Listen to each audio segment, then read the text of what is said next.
Welcome to a historic episode of NIU Sports Weekly.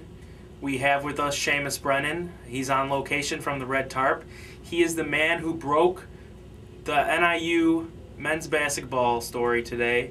Seamus, how are you doing? Hey, Mike. Yeah, big news today from NIU. Jake Anderson speaks publicly for the first time regarding well, it's windy out here, Mike. I'm sorry. Regarding the first time, what really happened from his side of the story as far as why he's not returning next year. Big stuff. So what made you do it?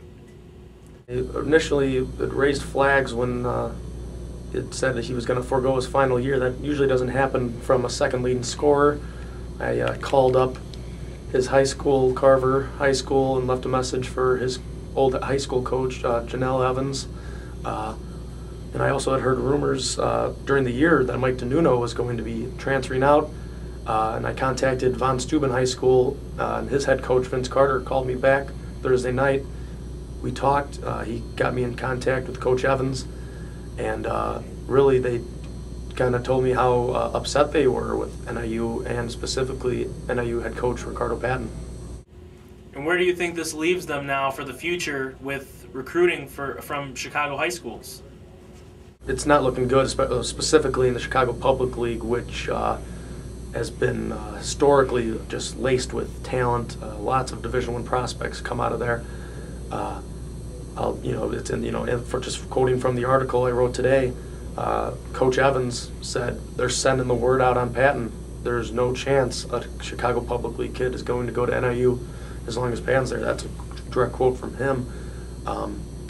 Vince Carter is not happy. He feels that Michael Fukwade, who also is not going to be on the team next year, he's told me that Ricardo Patton told him that he promised him, quote from Vince Carter, saying that Ricardo Patton said he would get Michael Fukwade a scholarship for this upcoming season, the 2010-2011 season, because there wasn't scholarships available for this year.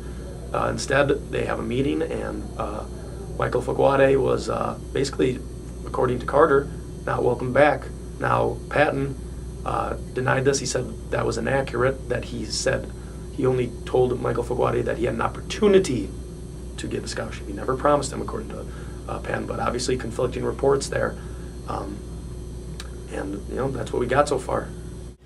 And where do you see Patton now with this whole scandal happening? Do you see him coming back and coaching this year, or do you see him getting fired?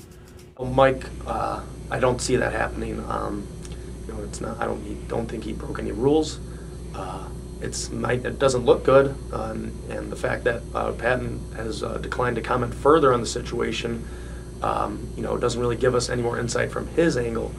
That may change, however. I'm waiting to hear back, but it certainly does not look good for the Chicago Public League. Patton is going to be back. The 2-year contract, 2 years left in his contract, $300,000 a year. You can't eat that up. He's got some nice recruits coming in.